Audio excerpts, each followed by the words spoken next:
How to use keyframe in CapCut PC. Hi everyone, this is Kay here, and on today's video we will learn how we can use a keyframe in CapCut PC.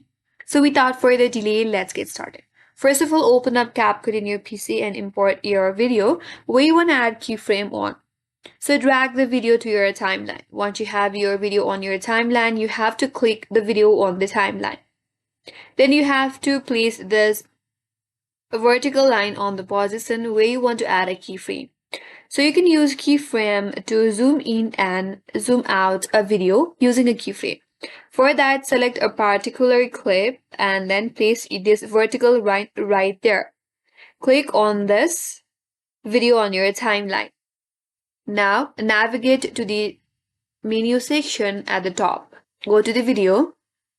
Now here you have to look for the keyframe icon, which is in this diamond shape. Here it says add a keyframe. You have to click on it. Now you can see our keyframe has been added.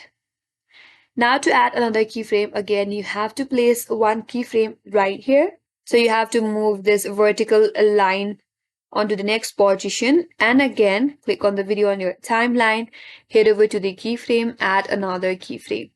Now to apply the zoom in and zoom out effect, we will still need one more keyframe.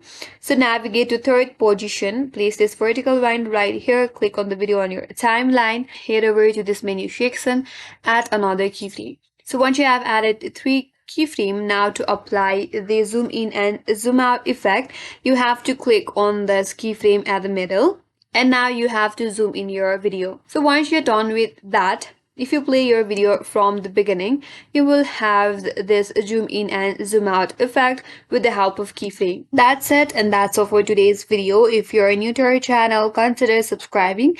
Thank you for watching and stay tuned for more videos.